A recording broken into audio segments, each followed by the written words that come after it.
No one could handle the millionaire's twin daughters until a single-mom janitor did the impossible. It was late afternoon in Manhattan, and golden sunlight filtered through the towering glass windows of a luxury office building. The marble lobby shimmered beneath the light of an extravagant chandelier, casting warm reflections across the polished granite floors. The air was quiet, professional, the rhythm of closing business hours settling in. Lucas Emery stepped out of the elevator on the ground floor, the click of his Italian leather shoes echoing softly. 30 years old, sharp-suited, every inch the picture of a high-powered CEO, though today his tie was slightly loosened, and a shadow of fatigue touched his otherwise composed face. A long board meeting had ended, and he had every intention of heading straight to the waiting car outside. But just as he passed the hallway near the in-house daycare center, a sharp voice broke the calm. "I've had enough. These two are monsters." Lucas stopped. He turned toward the frosted glass of the daycare door, eyes narrowing. He knew that voice. It belonged to the 10th nanny in 2 months. Pushing the door open slightly, he peered in. There, sitting on the floor with their backs pressed to each other, were his twin daughters, Ruby and Scarlett. Just 3 years old, dressed in identical red sweaters, their cheeks still flushed from crying. Each of them clutched a worn stuffed bear, fur matted and eyes nearly rubbed off. The nanny stood near the door, bag in hand, exasperated.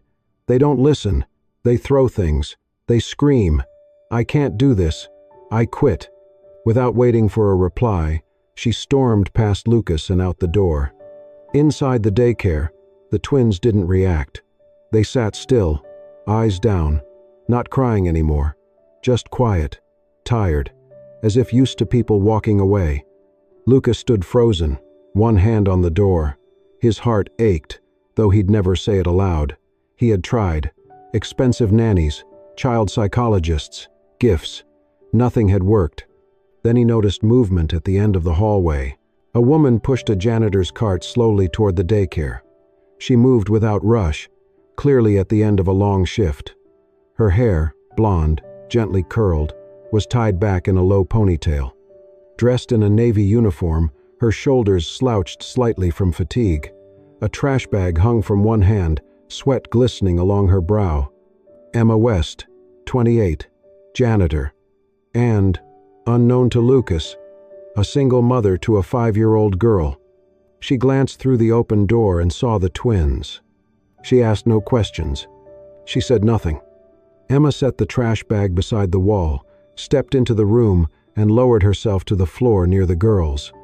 Lucas watched, brow furrowing. Emma sat close to them, but not too close. Then, gently, she extended one arm and placed her hand on Ruby's small shoulder. A soft touch. No words, no coaxing. Just presence. Lucas turned away instinctively, something strange stirring in his chest, something he didn't want anyone to see. He swallowed hard, grounding himself with the cold smoothness of a marble column. When he looked again, his breath caught. Ruby and Scarlett were leaning against Emma, their tiny heads resting on her shoulders, eyes closed, breathing soft, peaceful. He stared. Not once in 3 years had he seen them like that, not with him, not with anyone. No protest, no tears, just calm. Inside his mind, questions rose like smoke. Who is she? Why her? How? He remembered the broken toys, the screaming, the biting, the long nights of uncontrollable sobbing. And now, this woman, a janitor, a stranger. One touch, one quiet moment. Lucas felt something he hadn't felt in a long time, something dangerous for a man like him. Hope, the kind that crept in without warning and made you believe, just for a second, that maybe things could change. He stood there for a long moment, then turned away, said nothing. He walked toward the elevator, the weight of his thoughts heavier than his briefcase. But even as the doors slid shut, Lucas's eyes lingered on the daycare room reflected in the glass, on the woman who had done what no one else could, and the decision that would change all of their lives had already begun. The next morning, Emma West received a call she never expected. She was on her knees, scrubbing a tiled floor on the 4th level of the building, her gloves soaked and the familiar scent of disinfectant lingering in the air, when a security guard approached with a clipboard in hand. "Miss West? Mr. Emery would like to see you in his office. Now." Emma froze. Her heart skipped. Had she done something wrong? Had someone complained? Her mind scrambled through the possibilities as she stripped off her gloves and wiped her hands on her pants. She gave a quick nod and followed the guard. The elevator ride felt like forever. Stepping into Lucas Emery's executive office was like stepping onto another planet. The ceiling soared above her, glass walls gave way to a breathtaking skyline, and every inch of the room felt impossibly perfect, sleek, polished, expensive. Lucas stood by the window, hands in his pockets. He turned when he heard her enter. "Miss West," he said simply, "thank you for coming." Emma nodded, still confused. "Did I do something wrong?" He shook his head once. "No, quite the opposite." There was a long pause. Then, without any build-up, he said, "I want you to help with my daughters, Ruby and Scarlett, just for a few weeks, temporary." Emma blinked, stunned. "Me?" Lucas nodded. "Yes. I'm not trained for that," she said cautiously. "You're not just anything," he interrupted. "You were the only person who got them to sit still, to relax, to sleep." He moved closer, voice even but serious. "I'll pay you 5 times what you make cleaning this building." Emma took a step back, almost in disbelief. Her mind rushed to Lily, to rent, to bills, but then came the part that made her shake her head. "I can't," she said gently. "My daughter, Lily, she's 5. I can't leave her alone." Lucas studied her for a moment. His eyes softened, though only slightly. "I thought you might say that," he replied. He returned to his desk, opened a drawer, and pulled out a brochure. "There's a private preschool on the top floor, small class sizes, full meals, certified teachers, security at every entry. I'll cover the cost. She can be dropped off and picked up in the same building. You'll be close to her at all times." Emma stared at the brochure, then at him. It felt surreal. It was everything she had never dared to imagine. For Lily to be safe, cared for, given a chance at something better. But it also meant stepping into a life that didn't belong to her. She hesitated. Lucas spoke again, more quietly now. "I'm not asking for a miracle. Just a few weeks. Help them adjust. Help them trust." Emma swallowed. Her hand tightened around the strap of her cleaning apron. For Lily. For those 2 little girls with eyes that looked too tired for their age. She gave a slow, hesitant nod. "I'll try," she said softly. Later that afternoon, Emma stood outside Lucas's penthouse apartment, holding a worn canvas backpack and Lily's favorite stuffed bear. She wore her cleanest outfit, still simple, still practical, but it felt entirely out of place in the lavish hallway of black marble and gold fixtures. The door opened automatically. She stepped inside. The space was massive, floor-to-ceiling windows, white marble floors, a kitchen that looked untouched, and furniture that screamed designer label. Her footsteps echoed unnaturally in the open silence. Emma felt like she had walked into a movie set. She glanced down at the bear in her hand, its fabric thinning at the seams. She clutched it tighter and took another step forward. Lucas was standing near the stairs, watching quietly. He said nothing. He didn't need to. His eyes followed her as she walked across the spotless floor, her presence like a drop of warmth in a room that had forgotten how to feel lived in. And just like that, she entered their world, with a backpack, a bear, and the kind of quiet strength no money could ever buy. It was Ruby's idea, or at least, that was how Scarlett told it later. The twins had asked, wide-eyed and insistent, if they could stay over at Emma's place just for one night. They wanted to see where she lived, what her home was like. Emma hesitated at first. Her apartment was nothing like what they were used to. No marble floors, no sprawling hallways, no personal chef. But Lucas, surprisingly, agreed to the idea, on the condition that security stayed nearby and Emma called if anything happened. So that evening, the sleek black SUV dropped them off in front of a modest brick building on the east side. Emma led them up the narrow stairwell to the second floor, the wooden steps creaking under their tiny shoes. Inside, her apartment was clean but small. One bedroom, one kitchen, barely big enough for two people, and a cozy living area cluttered with toys and second-hand books. The furniture didn't match. The curtains were faded. The air smelled faintly of lavender and cinnamon. As soon as they stepped in, Ruby wrinkled her nose. Scarlett frowned. "There's no elevator," Ruby muttered. "No iPad," Scarlett added, scanning the room. "The couch is squishy. The lights are too yellow. There's only one bedroom?" Emma didn't scold them. She just smiled gently and said, "It's small, but it's warm. You're safe here." Lily peeked out from her room, holding her only stuffed bear, an old patchy thing with one eye slightly loose. She said nothing, just looked curiously at the two glamorous guests now standing awkwardly in her tiny world.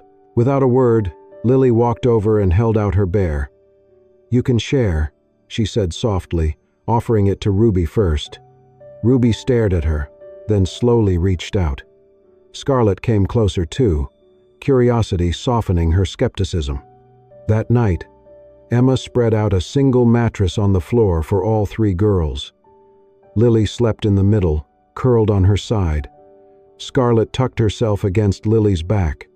Ruby rested her head on Lily's arm. No tablets, no lullabies, no guards standing at the door.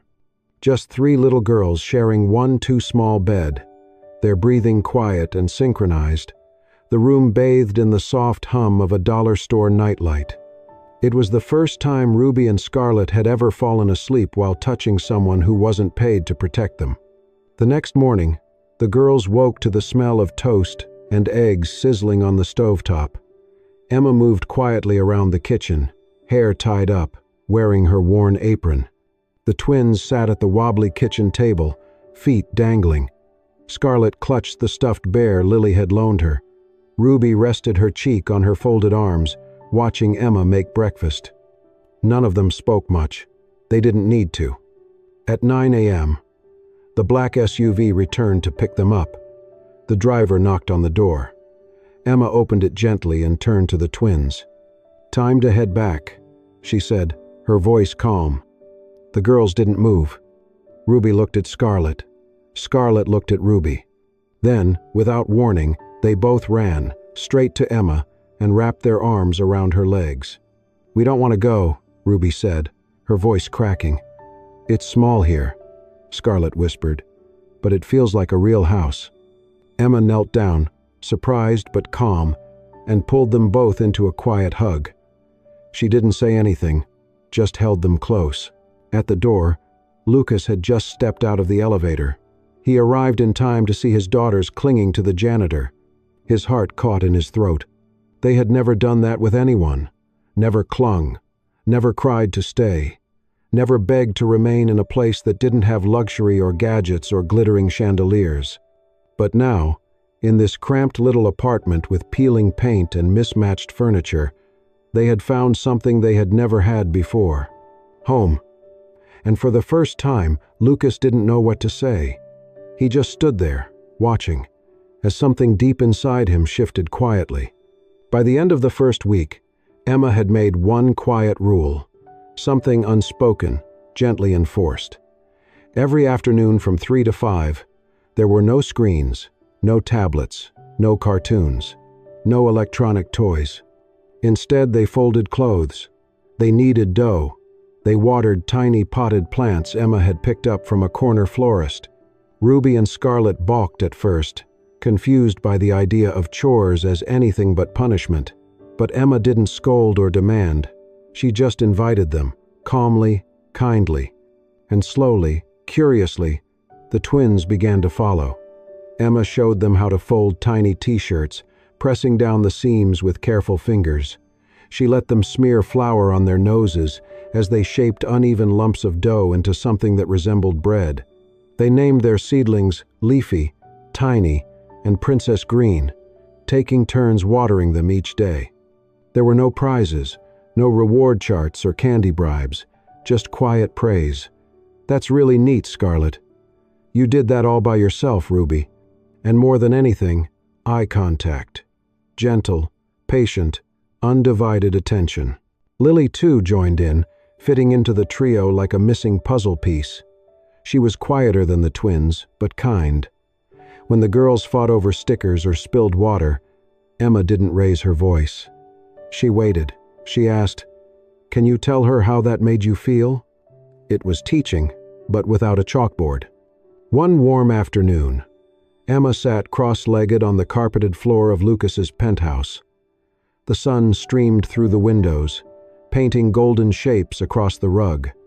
Ruby sat in front of her, determined but frustrated. "I can't do it," Ruby huffed, yanking at her sneaker laces. "Yes, you can," Emma said softly. "Let's try it together." Her hands moved slowly, guiding Ruby's small fingers. Rabbit goes around the tree, then down the hole. Across the room, Scarlett sat silently, hugging her knees. She watched with a blank expression, focused but distant. Emma noticed. "Scarlett, do you want to try next?" Scarlett shook her head. Emma didn't press. She turned back to Ruby. The lace formed a messy bow. "I did it," Ruby beamed. "You did," Emma smiled. "I'm proud of you." Silence followed. Then Scarlett spoke, her voice barely a whisper. "My mom used to tie my shoes like that too."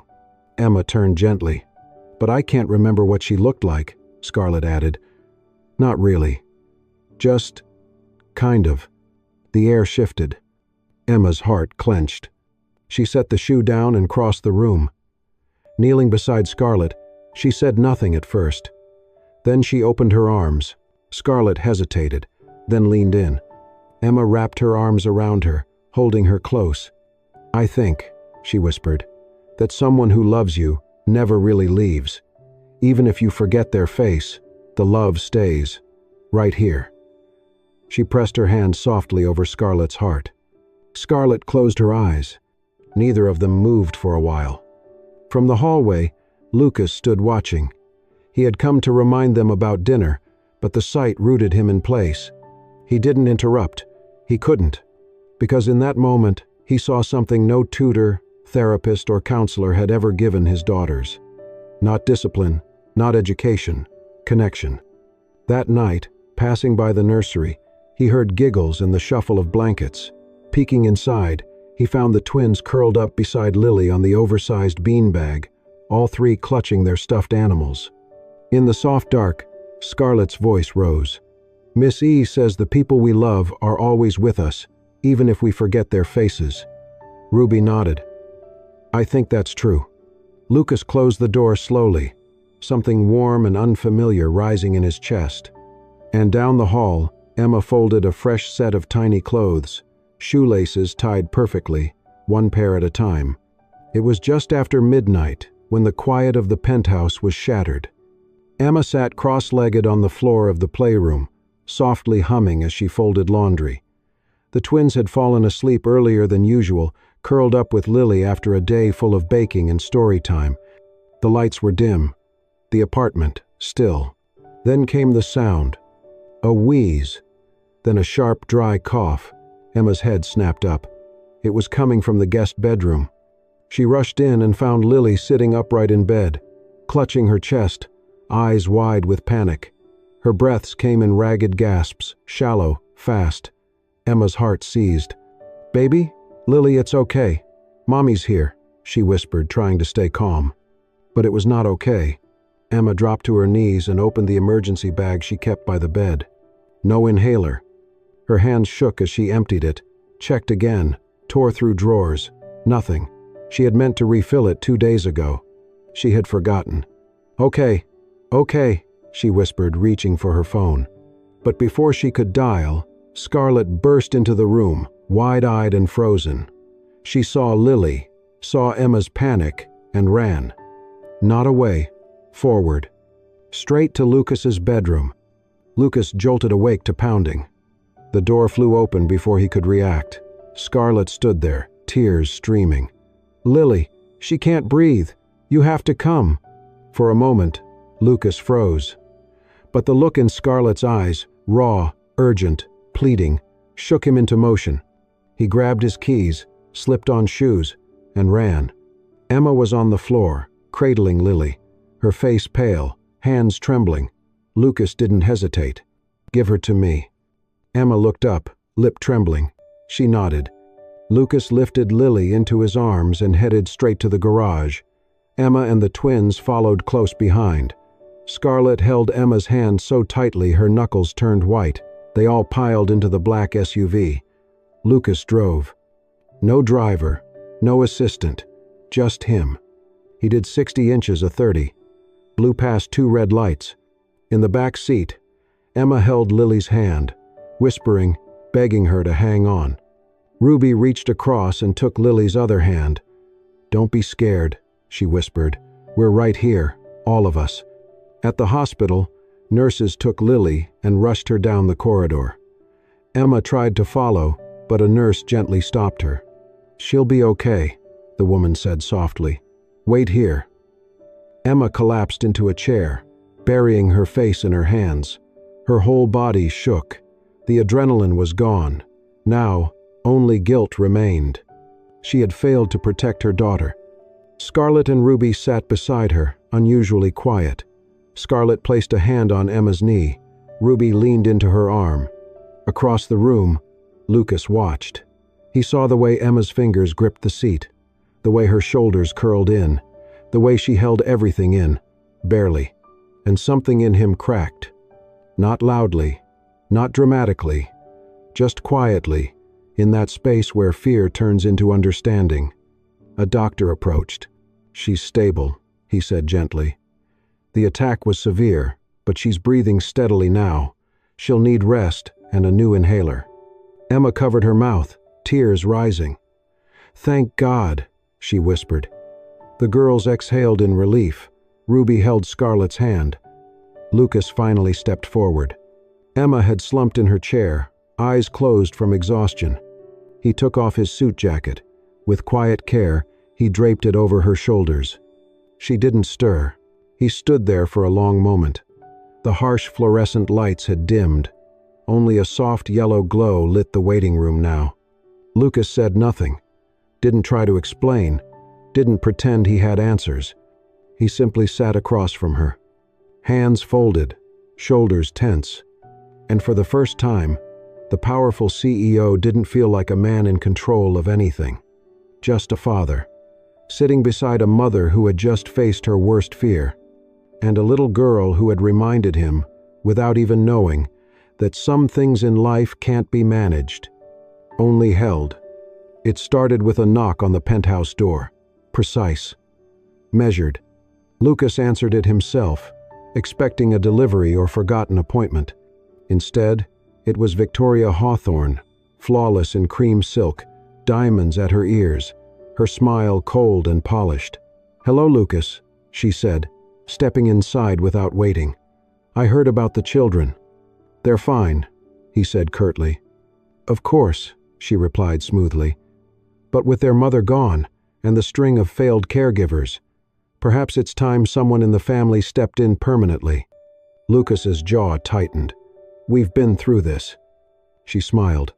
"You said no before, but now you've hired a janitor.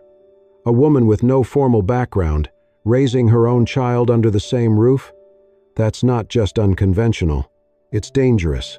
"She's not just a janitor," Lucas said sharply. "Appearances matter," Victoria replied. "And that little girl, Lily, isn't one of us. She could interfere with Ruby and Scarlett's development, their image, their future." Then she added, more pointedly, "As their aunt, I have legal standing. If I go to court, you know I'll win." Lucas hesitated for the first time in weeks. "They're happy. They're children," she said, touching his arm. "They don't know what's best, but we do."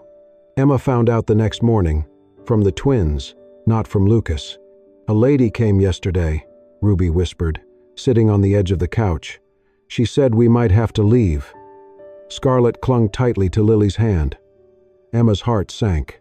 She found Lucas in the kitchen, phone in hand, face unreadable. "She's moving forward legally," he said. Emma nodded. "And you're considering it?" Lucas turned. His voice dropped. "She's their blood. And you're—" He didn't finish. Emma didn't need him to. "I understand," she said softly. "We'll be gone by the end of the day." She packed in silence, methodically. Lily helped fold clothes into their old suitcase. Emma smiled and joked about baking cookies later, but her hands trembled as she zipped it shut. When the twins spotted the suitcase by the door, panic flashed in their eyes. "You're leaving?" Scarlett asked. Ruby's voice cracked. "You can't. You're not allowed to leave us." Emma knelt down, smiling gently through the ache. "I have to, sweethearts." "No!" Scarlett lunged into her arms, sobbing. Ruby followed, clutching her shirt. Emma didn't hug them back. Not at first. Her arms stayed frozen at her sides. If she hugged them, she wouldn't be able to let go. "Please," Ruby whispered. "We'll be good. We promise." Scarlett's voice broke. "You're our real mom." Emma closed her eyes. Then slowly, she held them both, gently, tightly, one last time.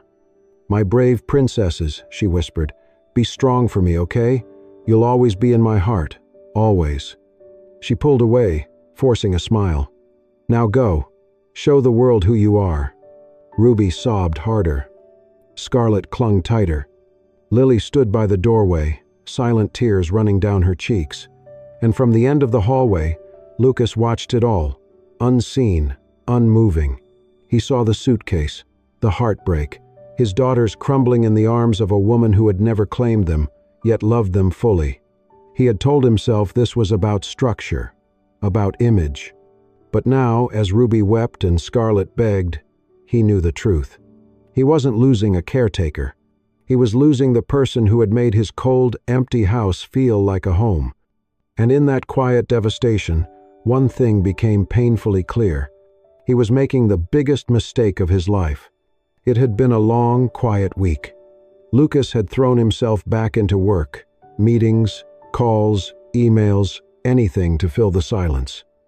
Ruby and Scarlett were home, but different. They followed routines, ate meals, played with their toys. But something was missing. They no longer argued over who sat closest at the dinner table. No longer asked for story time. No longer laughed. They didn't mention Emma. But every night, they clutched their stuffed bears tighter. Every morning, Lucas noticed the empty beanbag where Lily used to sit with them. It was a Tuesday when the phone rang. Lucas barely looked at the caller ID before answering. "Mr. Emery?" came an unfamiliar voice. "You don't know me. I'm the landlord at Maplewood Apartments. You're the father of those twin girls, right?" Lucas stood up straight. "Yes. Why?" "They're here, on the second floor, crying outside apartment 2B. They say they're looking for someone named Emma." Lucas's blood ran cold. "I'm on my way." It took 15 minutes to get there, though it felt like a lifetime. The moment he pulled up to the aging brick building, he saw them. Two small girls sitting cross-legged in the narrow hallway, tear-streaked and hugging each other. Emma knelt beside them, trying to soothe them through her own shock and disbelief. Lily stood by the door, holding her stuffed bear. No, half of it. The bear had been carefully split at the seams, stitched back up with loving hands. She held one half in her arms, the other was cradled against Ruby's chest. Lucas stepped out of the car slowly. "Dad." Scarlett saw him first. Her voice cracked. "We just wanted to say hi." Ruby didn't let go of Emma. "We missed her. That's not wrong, is it?" Lucas swallowed hard. "No, it's not." Emma stood then, gently unwrapping the girls from her arms. She looked exhausted, caught somewhere between worry and love. "They showed up on their own," she said quietly. "Lily told them where we live. I'm sorry, I didn't know." Lucas shook his head. "Don't apologize." He crouched beside the girls. "You scared me." Scarlett wiped her nose. "You scared us first." Ruby held out a crumpled piece of paper. On it was a drawing, childlike and colorful. Stick figures, hand-labeled in shaky handwriting. "Mom, us, Lily. Home. A square house. 5 smiling faces. Lucas stared at it. His throat tightened. Lily stepped forward then, holding out the other half of her bear. She wanted Ruby to have it, Emma said, voice low, so no one has to be an outsider anymore. Lucas looked at his daughter, his real daughter, standing beside 2 girls who weren't her sisters but loved her like one. He looked at Emma, whose eyes were red but steady. He had spent weeks listening to lawyers, to logic, to legacy, but not once had he listened to his heart. He looked at his daughters again. Ruby leaned into Emma's side. Scarlett clutched Lily's hand. Home wasn't about chandeliers or legacy. It was about this. Right here. He stood up. We're going home. The girls looked up, confused. Together, he added. Emma's eyes widened. Lucas. I made the wrong choice, he said. But I can still fix it. If you'll let me. There was a long pause. The kind where everything changes in silence. Then Ruby smiled through her tears. Scarlett nodded eagerly. Emma blinked, lips trembling. Lily reached out and took her mom's hand. Let's go home, Mommy. And for the first time in days, no one cried. The next morning, Lucas showed up at Emma's door. No chauffeur, no tailored suit. Just him, exhausted, humbled, and finally, clear-eyed. Emma opened the door, surprised to see him standing there with Lily's forgotten backpack in one hand and an apology in his eyes. I was wrong, he said simply, about all of it. She said nothing, but her expression softened. Lucas glanced down, taking a slow breath. I chose reputation, rules. People like Victoria. I thought that's what made a good father. But none of that matters if my daughters are empty inside. He looked up again. I don't want perfect anymore. I want what's real. And that's you. You and Lily. You've given them something I couldn't buy. Emma stepped aside without a word, letting him in. That was all the answer he needed. Victoria, after one brief and icy phone call, stepped back from the custody fight. Lucas had made his choice, and with his name, she could not push further. In truth, she had already lost the moment Ruby and Scarlett had chosen to run, not toward her wealth, but toward love. A week later, Emma began her new role as director of the Children's Development Program at the education center Lucas helped fund. She no longer wore a janitor's uniform, but the way she knelt to tie a child's shoe or smiled at every question never changed. Lucas didn't say much, but he was there, building bookshelves in the new classroom, bringing snacks by, coincidentally, showing up at garden time to supervise while pretending not to be watching Emma laugh with the kids. The penthouse changed too. It wasn't quiet anymore. In the backyard garden, Emma taught the girls how to plant basil and tomatoes in little clay pots. Lucas stood by the grill, carefully burning pancakes. Lily twirled around the patio with a jump rope, shrieking with laughter every time she tripped. Scarlett shouted, "You can't burn pancakes on a grill," Lucas replied. "It's called innovation." Ruby rolled her eyes. "It's called ruining breakfast." They were messy, loud, human. And together, on a bright spring afternoon, balloons bobbed on the back fence, and folding chairs circled the yard. It was Ruby and Scarlett's 4th birthday. Instead of magicians or rented ponies, they had chocolate cupcakes, sidewalk chalk, and a dozen neighborhood kids running wild. Emma brought out a small wrapped gift, but the twins stopped her. "Wait," Ruby said. Scarlett handed Emma a box wrapped in newspaper comics, grinning. "Ours first." Emma sat on the bench, curious. She opened the paper slowly. Inside was a handmade wooden frame, painted in bold, uneven colors. In it was a crayon drawing. 5 stick figures, labeled carefully in each child's handwriting. Mom, Dad, Lily, Ruby, Scarlett. Below it, in block letters, were the words, "Not perfect, but real, our family." Emma blinked back tears. Her hands trembled slightly as she held it. Lucas stood behind her, silent. She looked up at him. He didn't say a word. He didn't need to. And in that quiet moment, surrounded by cake crumbs and tangled balloons, they all knew. This wasn't the life any of them had planned, but it was the one they had chosen. Together. And just like that, a janitor's quiet kindness became the thread that stitched 5 hearts into one imperfect, beautiful family. No grand gestures, just small, consistent love, enough to open even the most guarded hearts. Because sometimes, those who seem to have the least end up giving us everything we were missing. If this story touched you, hit the hype button to show your support. And don't forget to subscribe to Soul-Stirring Stories for more emotional tales that heal, inspire, and remind us. Even the quietest voices can change everything. Thank you for watching. See you in the next story.